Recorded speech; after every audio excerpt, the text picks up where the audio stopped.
Alright, ladies and gentlemen, this is HD StarCraft, and I'm here to bring you guys Game 4 between Stephano and MC from Red Bull Battlegrounds. Stephano is going to be the red Zerg at the top right-hand corner, wishing good luck, have fun to MC. MC going to be the blue Protoss, of course. Down to the bottom left map is Cloud Kingdom. Big map, macro game to be expected here between these two juggernauts of Protoss and Zerg. MC gonna come down with the probe right away. He is currently down in this matchup at 1-2. He has to win this game and win the next one to claim the victory. If he loses, it's over for him. He drops the pylon at the front ground. Indication here that he wants to go some type of fast expansion, most likely Nexus first. It's a good map for Nexus first, and usually that's what Protoss do. We may have a Forge before that. MC coming out with a probe all the way out to do the scouting duty. It needs to do Stephano. Most likely going to go macro style once again. We saw him do it in all the games so far. He has not tried to go with some type of weird cheese or any type of all-in. He's just been playing a very solid game, and he won the last two games with solid play. And looks like the probe going to come in here once again, starts to zap away at the drone, and Stephano just says, get out of here. Not going to be able to kill my drone. I don't think I've ever seen Stephano lose a scouting drone before. That just doesn't happen to Stephano. Has the spawning pool coming down first, of course. It's to be expected from Zerg. We'll have the hatchery following up shortly. And I wonder if MC is going to try to do that 7 gate again. I mean, it just doesn't. I don't think that's the way to beat Stephano. It was like, hey, I got you in the first game, but I couldn't believe it. He tried it again, and Stephano totally sniffed it out. It was a nice war of attrition. I will say that. It was a long onslaught between the two sides on that battlefield at the third hatchery, but eventually Stephano did win out. And I wonder. We'll see. Probe built a pylon in the back. That's kind of weird. And I did hear the probe die, so the probe has fallen. That sucks for MC, and it looks like he will get the cancel on that pylon, so not too much loss. But well, wait a minute. Is this another probe? I'm so confused right now. I think this is another probe that MC sent out for secondary scouting because he lost the first one. And we'll just confirm. Yeah, he lost. Yeah, he must have. Yeah, 25 minerals for the pylon, 50 minerals for the probe. And so he has gone Nexus, actually this time following up after the Forge. And, you know, it really is your preference. You can go Nexus first, you can go Forge first. It depends on what you scout and how you feel about the game and the current situation of the two players' mindset, of your mindset and your opponent. And it looks like MC just going to go for Forge first, a little bit safer, less economical, but still gets your wall secured. He's going to have the cannon coming up as well. Of course, no Zerglings coming from Stephano. He just doesn't really rush. You don't see that too often from him. He will probably get a third hatchery up as his drone is making its way out. And we'll see if he expands here or if he expands down here. I actually prefer expanding here all the time because you get the high ground advantage. And it looks like he's going to go there and throw the hatchery down. Probe will scout. It will go back for a U-turn to confirm. And there it is. Hatchery on the way. So far, in all the games, we have seen one thing for sure, and that is MC doing a very good job of confirming the existence of that third hatchery. Now, if you really want to get into some super crazy mind games, you know, this is totally hypothetical. I don't think he'll do it, but maybe Stephano will just cancel this hatchery and say, ha ha ha, Zerglings and Roaches in your face! But of course, he doesn't have a Roach Warren, nor does he have Zerglings, nor does he even have the gas. That's key. If you're going to do something like that, you need the gas up, and he doesn't have it, so he's not going to try it. And most likely going to have a macro game here once again. MC throwing down the gas upgrade for the Forge. This time the Zerglings will confirm. Forge is spinning away. And, you know, then by seeing that, you can pretty much say, okay, most likely not going to be a 7-gate timing attack with no gas like we saw last time, no upgrades. But you still have to be wary about something like 7-gate +1 weapons, 7-gate +2 Blink Stalker, something crazy like that, which comes a little later, but is potentially more devastating. Probe now making its way once again, and you know what MC wants to do here is exactly what I was talking about before. Make sure that hatchery was not canceled and get a third, actually, this is like the Tri-Scout in, and he's going to try to get inside the natural, wants to see what kind of buildings are up. Of course, there are no units at the front door right here, and MC immediately, by seeing that, can say, okay, you're droning up, I know what you're doing, and seeing the gases come up at this time, exactly the 6-minute 30-second mark, and MC should know now, okay, macro game coming from Stephano.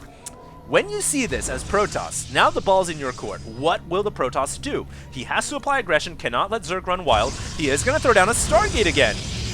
So we saw this, I believe, on game 2. And he has +1 weapons researching on the ground Forge. Now remember, the Zerglings saw that.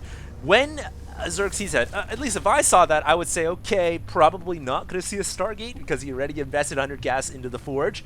But MC is going to be a little tricky here. He is going to have a Stargate out. He's going to try to get air units. There is a timing for air units and +1 ground units. And the key to that is kind of tricking the Zerg player into thinking, okay, you're researching Forge, and like I said before, less likely to have a Stargate out. So I think what MC is doing here is he's going to try to go for a timing here with +1 weapons and a Void Ray, and maybe a Phoenix. We'll see how the timings work out here. He's also going to have Warp Gate as well, but really not that many gateways, just one. And I'm surprised he decided to, you know, throw down the Warp Gate research and doesn't have a second and third gateway out here. Usually, you want 3 gates and a star gate so you can reinforce with enough ground units. And now he throws down gateways 2, 3, and 4. But I think it was just a little bit, I don't know. We'll see. The timing should be pretty close. I was going to say, you want to have the gateways finished as soon as Warp Gate finishes. And we can see here just a little bit of mistiming on MC, but that's okay. Nothing too big. Just maybe a little bit less units in his attack here. And MC coming out with the Void Ray, and actually may not go for the timing attack after all. He already has revealed his Void Ray, and he could just use this Void Ray purely for killing off Overlords and maybe forcing a couple Spore Crawlers here and there as he transitions into more conventional army. And I think that's what we have here coming from MC. Sends in the Void Ray, maybe gets a drone kill. He does. Might get a third or a second. Excuse me. Ah, nice by Stephano. Makes his drone into a Spore Crawler to save it because of course Spore Crawlers have much more defense, much more HP than a measly drone does. And then the drone's like, I wanted to be a Spore Crawler, and then Stephano said, no, too bad, cancels. Sad drone. And MC, you know, I think he's just going to use this Void Ray to transition into more ground-based army, and now the +1 Forge weapons does make sense as he's, you know, got +1 weapons, and he's eventually going to have a more conventional army. But remember, this does limit your Colossus. It does kind of hinder it. It's an obstacle in the way because you invest all this initial gas rather than getting upgrades, rather than getting the support bay. And so Stephano knows that. In fact, with that knowledge, it's going to make his patented roach timing play here, and he's beginning to make a lot of roaches. Remember, this is Stephano's style, and he's going to have +1 weapons. He's already got Zerglings. He has encountered the Void Rays and the Phoenix here, and I don't know if he wants to continue attacking here, but he brings Zerglings for the flank. And no, he does not decide to attack, but he comes in for the top as well. Wow, units coming from all directions here from Stephano, really putting the pressure on the shoulders of MC, but he has to pull away. Too many air units, does not have enough anti-air, and I don't think Stephano can go with the Roach option at this point, not with the Void Rays and Phoenixes on the field. And it's almost kind of, it's really kind of nice from MC that he did go for the air, because that is a way to stop roaches. Obviously, they can't hit air.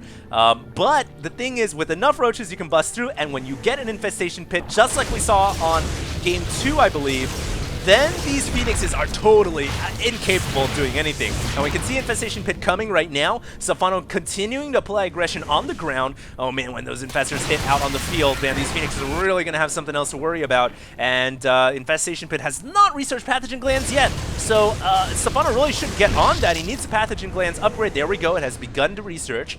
Cannot make Infestors until it's halfway done so that you can time it out to get the upgrade in time with your Infestors popping out. Now Stephano backing out with his Roaches. Losing quite a few here, and that's the thing as well. If you don't have anti-air, well, it's very hard to make an attack with ground units against air units. And so he pulls back home into the Spore Crawlers, has a hatchery coming up at the 4th. I think Stephano is just going to be very comfortable here going into the macro game. But unlike the, I believe it was Game 2, like I said, unlike Game 2, MC is not woefully behind this time. He did kill off some roaches. I think that was very nicely done by him. In fact, if you look at the units lost here, 2,000 in resources lost compared to just a measly, a piddling 325 from MC.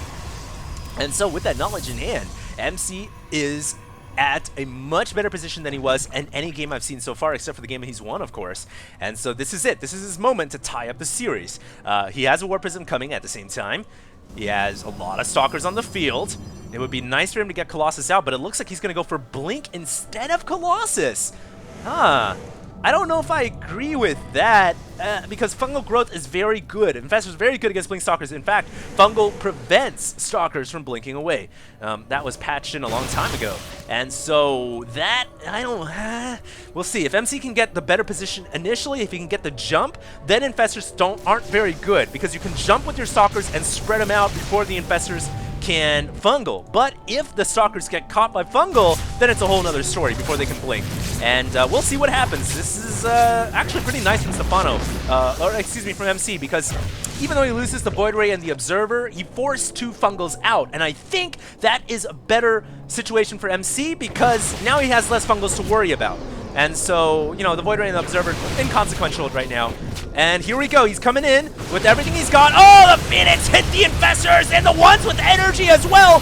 Wow, that was so good from MC. That was an interception right there. And oh man, I don't know if Stephano's got enough units to deal with this. Trying to reinforce right now at the last second. I don't think he's got enough, ladies and gentlemen. Units continuing to warp in here. Tons of Blink Stalkers, and this is where, you know, if the Blink Stalkers get the jump, and they were, of course, helped by the Phoenix, then there's nothing Infestors can do. And Infested Terrans now just kind of waddling away. Cowardly things they are, but they can't do anything about this onslaught from MC, who's got the Warp Prism, continuing to bring in more units, and just annihilating everything. Who needs Colossus when you have +2 Blink Stalkers? And MC in position to secure win number 4, or game number 4 for win number 2. And just moments away here, he will kill off the 4th hatchery. Now going for the 3rd. And Stephano evacuates the area, brings all of his drones away. And Stephano's whole, you know, mindset right now is, okay, I've lost the hatcheries, but what I can do here is if I can max out an army, which he's trying to do right now, maybe use the drones as well, I can maybe kill off this army of Blink Stalkers and make some type of countering attack. We'll see if he can do that. That is not a good position though, and he will have to back away. I think his best odds here are really to make the concave right here. But, or here. Okay, he's gonna try to go in. But look at those Blink Stalkers. What can you do against Blink Stalkers right here? Not much without Infestors. And all the Infestors sadly have gone down. Drones trying to fight for their lives, but it will not be enough. And MC ready to take game 4. Just waiting for the GT from Stephano. Is it coming? I think it should be. There it is. Well played, and a really nice game by MC. Must say that was well executed, and I know exactly what I want to show you guys. Remember, I was mentioning Blink Stalkers, kind of a weird unit against Roachling Infestor because if Fungal hits them before they can blink, they're done for. But if they can blink first with the jump before the Infestors can Fungal, then that's good. And it all started here. He sends the Void Ray and the Observer in, and note, he splits the Void Ray and Observer away from each other, so it forces the Zerg to drop 2 fungal growths. And he's paying attention here. He's looking for the Infestors with the weakest energy. He forces actually 3, was that 3 or 4 fungals? It was too much. That's the bottom line. And he knows, okay, these 3 Infestors are the ones with energy. And if he sends in the Phoenixes on an intercept course, oh man, look at the brilliance of MC right here. This is good AA++ stuff, and there it is, right on the Infestors with energy. These guys don't have enough for Fungal, and that's it. That's GG. Stephano's like FFFF trying to hit Fungal or whatever he uses, but it doesn't work, and it's like lol, he gets crushed. So there it is, game 4, hands of MC. And we're gonna see what happens in the final conclusion, semifinals of Red Bull Battlegrounds. Game 5 coming up next. This is HD. Starcraft signing out.